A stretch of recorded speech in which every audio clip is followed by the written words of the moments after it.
Salam sejahtera Bapak Ibu Saudara terkasih dalam Tuhan Yesus Kristus. Kita kembali bertemu dalam program Renungan Firman Tuhan GKJ Semarang Timur. Segala kemuliaan hanya bagi Tuhan. Sebelumnya marilah kita berdoa. Tuhan yang kami sembah dalam nama Tuhan Yesus Kristus, kembali kami datang kepadamu Tuhan. Kami bersyukur untuk apa yang telah Tuhan berikan kepada kami. Tuhan berikan kemurahan, damai sejahtera, sukacita, penghiburan, kekuatan yang telah kami rasakan sepanjang hidup kami.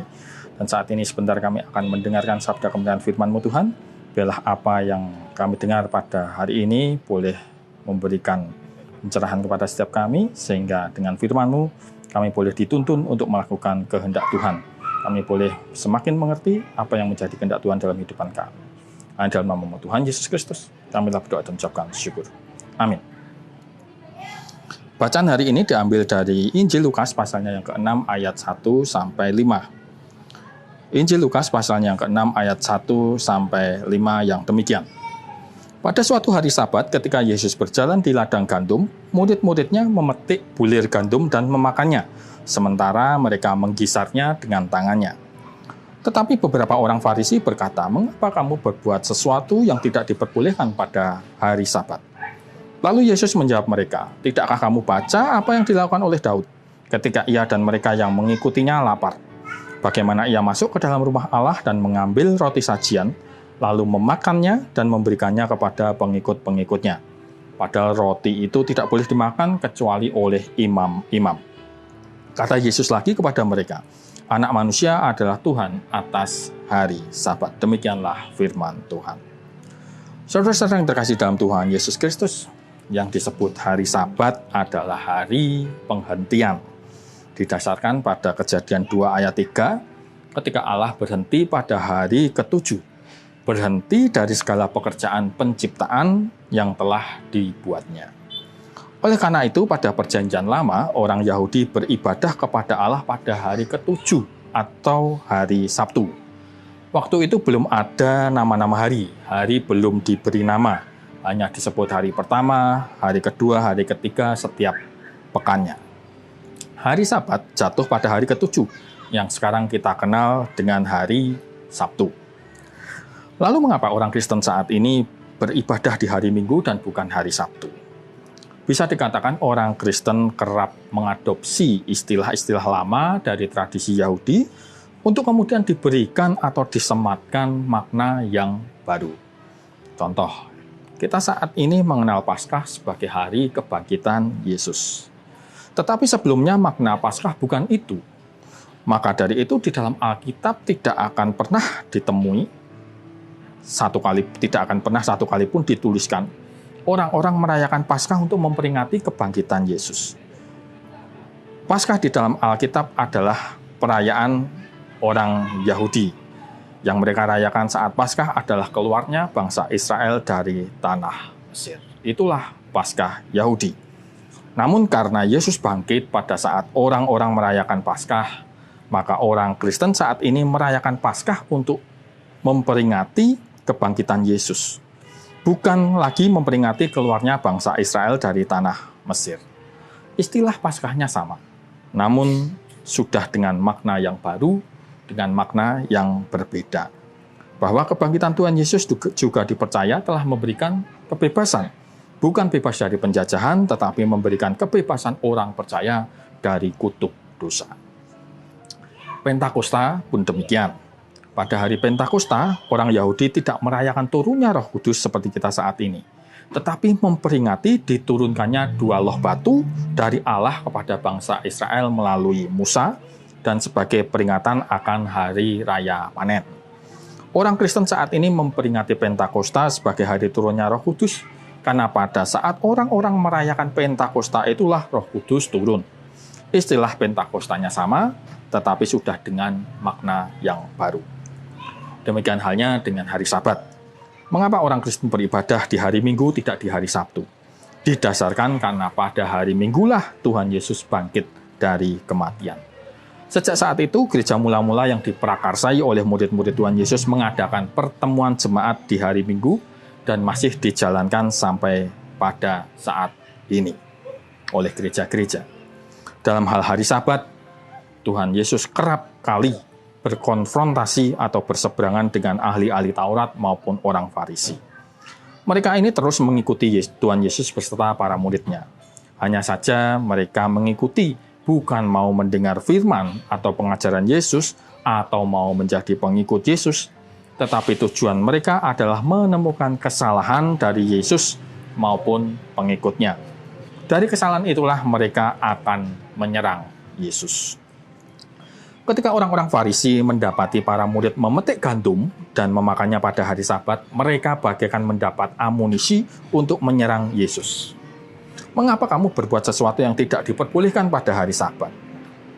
Bagi mereka, memetik gandum termasuk dalam kategori yang dilarang dilakukan pada hari Sabat, yaitu bekerja. Mereka memahami hari penghentian sebagai hari penghentian total alias tidak boleh bekerja sama sekali. Ahli-ahli Taurat menghabiskan waktunya untuk merumuskan definisi tidak boleh bekerja ini dengan membuat batasan-batasan, seperti larangan membawa beban, larangan mempersiapkan makanan, larangan bepergian. Sehingga di dalam Alkitab kita mengenal istilah seperjalanan Sabat, yang jauhnya ditentukan sekitar 1,8 km. Lebih dari itu berarti melanggar kekudusan Sabat. Masih ada larangan mengobati atau menyembuhkan, larangan menulis, larangan menyalakan api, dan macam-macam larangan lainnya yang tidak boleh dikerjakan pada hari Sabat. Larangan-larangan yang disebut peraturan Sabat inilah yang sebenarnya ditentang oleh Tuhan Yesus, bukan hari Sabatnya. Tuhan Yesus sedang mengoreksi hal ini. Ketika hal-hal yang tidak penting diperhatikan, tetapi yang esensial justru diabaikan. Apalagi hal-hal yang tidak penting itu kemudian dipakai hanya untuk menghakimi orang lain. Maka dari itu, Tuhan Yesus berusaha mengingatkan dengan menceritakan kembali apa yang dialami Daud. Tidakkah kamu baca apa yang dilakukan oleh Daud ketika ia dan mereka yang mengikutinya lapar? Bagaimana ia masuk ke dalam rumah Allah dan mengambil roti sajian, lalu memakannya dan memberikannya kepada pengikut-pengikutnya. Padahal roti itu tidak boleh dimakan kecuali oleh imam-imam. Tuhan Yesus mengingatkan akan hal itu. Waktu itu Daud dan pengikutnya yang lapar memakan roti yang khusus disediakan untuk mezbah Tuhan. Ada di dalam 1 Samuel 21 ayat 3-6. Dalam peraturan, roti ini tidak boleh dimakan kecuali oleh para imam. Namun mereka memakan roti sajian itu, roti kudus, karena kondisinya saat itu memang tidak ada roti biasa. Mereka memakannya juga atas seizin Imam Ahimelek. Di sini Imam Ahimelek lebih mementingkan belas kasihannya terhadap Daud yang lapar. Memberi makan kepada orang dalam kondisi lapar ini jauh lebih penting daripada menegakkan peraturan tentang larangan memakan roti sajian. Mengedepankan rasa kemanusiaan jauh lebih esensial dari segala bentuk seremonial ibadah. Bahwa melakukan perbuatan baik di hari Sabat itu diperbolehkan. Sejauh itu membawa kebaikan bisa dilakukan. Matius 12 ayat 11-12. Tetapi Yesus berkata kepada mereka, jika seorang dari antara kamu mempunyai seekor domba, dan domba itu terjatuh ke dalam lubang pada hari Sabat, tidakkah ia akan menangkapnya dan mengeluarkannya? Bukankah manusia jauh lebih berharga daripada domba? Karena itu boleh berbuat baik pada hari Sabat. Di sini tegas-tegas dinyatakan oleh Tuhan Yesus, boleh berbuat baik pada hari Sabat. Tidak dilarang. Hal ini dilakukan oleh Tuhan Yesus sendiri. Selain tentang memetik gandum yang dilakukan para murid, Tuhan Yesus pun seringkali menyembuhkan orang sakit pada hari Sabat. Tuhan Yesus pernah menyembuhkan orang yang mati sebelah tangannya. Menyembuhkan orang yang sakit sudah 38 tahun lamanya di kolam Bethesda. Menyembuhkan perempuan yang 18 tahun bungkuk punggungnya. Menyembuhkan orang yang sakit busung air, mencelikkan mata orang buta, yang semua itu dilakukannya pada hari Sabat. Di dalam jawabannya terhadap orang Farisi, Tuhan Yesus sedang memberikan pengertian yang benar tentang hari Sabat, yaitu hari Sabat diberikan untuk manusia, bukan manusia untuk hari Sabat. Manusia memerlukan hari di mana dia beristirahat dari pekerjaannya, dan datang menyembah Allah. Di sini juga diberikan pengajaran agar manusia belajar menghormati Allah dan belajar menyadari bahwa dia tidak bergantung kepada pekerjaannya, melainkan bergantung kepada Allah. Jangan takut berbuat baik di sepanjang hari-hari kita, bahkan pada hari Sabat sekalipun. Tetapi takutlah untuk berbuat yang tidak baik, karena itu mendukakan hati Allah, karena Tuhan tidak pernah mengajarkan kita untuk berbuat kejahatan. Selamat menebar kebaikan.